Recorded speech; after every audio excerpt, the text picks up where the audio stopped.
Kurds have been around for millennia.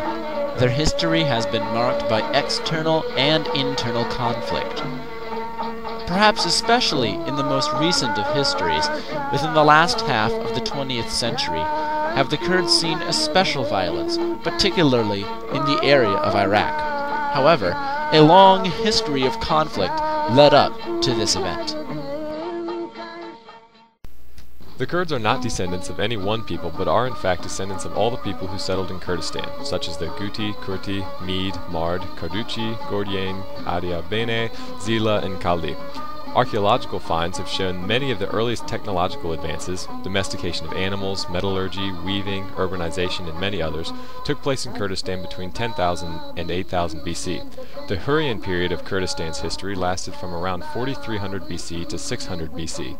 This period shaped much of Kurdish culture that has lasted through today, including their native religion, social organization, women's status, and even their warfare techniques.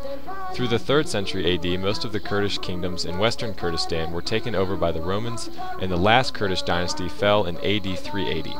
The small, so-called mountain administrations remained until the coming of Islam in the 7th century, however. Various Kurdish states and principalities rose and fell over the ensuing centuries. As local empires took control, Kurdish independence would weaken, only to be strengthened again with the waning of the local empire's power. A change was wrought upon the Kurdish people throughout the 16th to 18th centuries. The incredible amount of death and destruction wrought by the Safavid and Ottoman empires created a sense of Kurdish nationalism for the first time in history. In 1750, this resulted in the last Kurdish kingdom, the Zand, being born.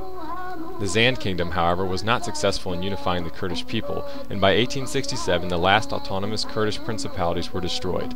The Kurds' last chance at an independent state, given by the Treaty of Sevres in 1921, was lost with the signing of the Treaty of Lausanne in 1923, which divided the Ottoman Kurdistan between Turkey, Syria, and Iraq, while the Persian-Iranian Kurds remained in Iran. In 1970, the Ba'ath Party in Iraq was prepared to give the Iraqi Kurds a certain amount of autonomy in order to allow themselves to focus Iraq's resources somewhere other than its internal conflicts. The plan for an autonomous region was rejected by the Kurds, however, because it was created in such a way as to exclude the Kurds from much of the oil wealth on the edges of the Kurdish lands. Baghdad foisted the plan upon the Kurds anyway, and tension built up until it finally boiled over in a revolt led by Mullah Mustafa Barzani, who was backed by Iran, Israel, and the United States. The revolt fell apart in 1975, the year after it began, because of a border agreement between Iran and Iraq that caused the Shah to remove his support from Barzani. Tens of thousands of Barzani's followers were then forcibly relocated to desert areas in southern Iraq. In the late 1970s, Iraq again moved against the Kurds when it relocated more than 250,000 people from the borders of Iran and Turkey to crude settlements under military control. The Iraqi Kurds experienced a brief resurgence in 1980 after the beginning of the Iran-Iraq War.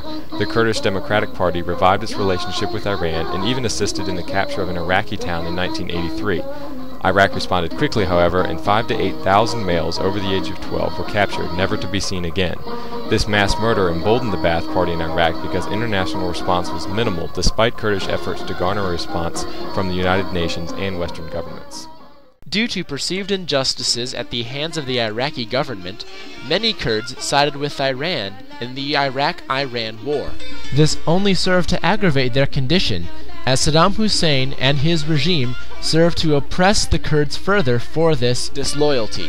Thus, the Kurds and the Iraqi government fought tenaciously during the Iraq and Iran War, some Kurds fighting with the Iranian army, and some Kurds working simply as insurgents within Iraq.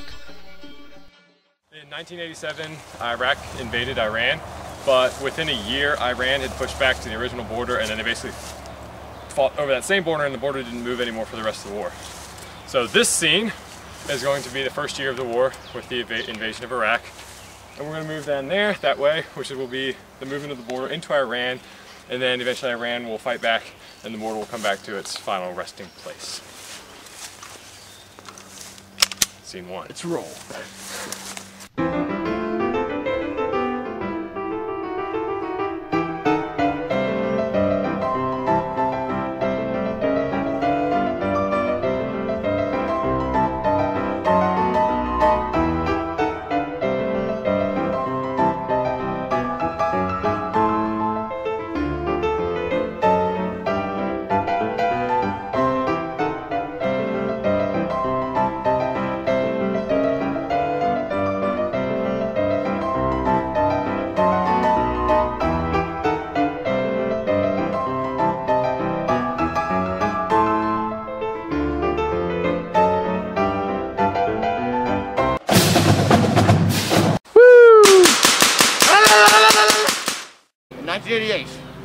counterattack.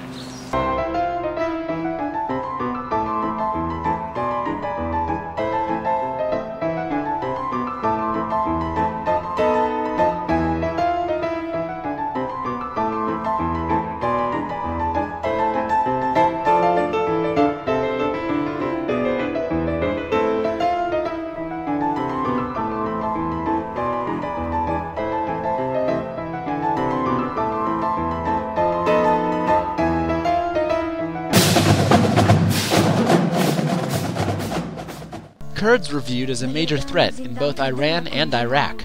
Both nations attempted to play the Kurdish population of the other by promoting movements for independence. These movements were meant to destabilize the enemy, for neither country genuinely wanted any independent Kurdish state.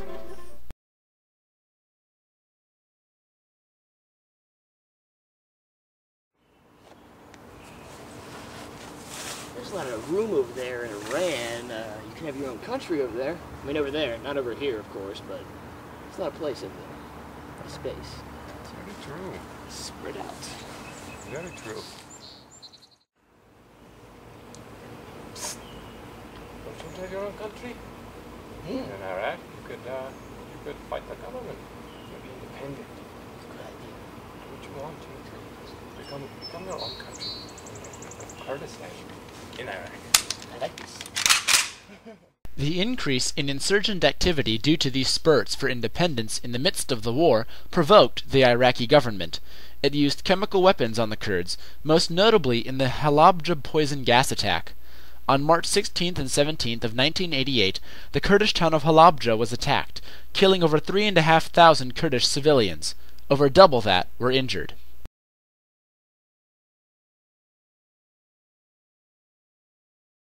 Goat trade going. Goat trade, it is going very well. I've got 500 new goats on my east pasture, and we are doing very well. The goats are doing well.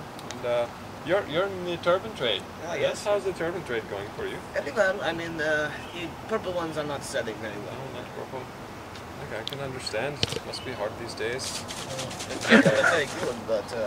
Checkered? I have not seen a checkered turban before. You want to see a check? I'll have to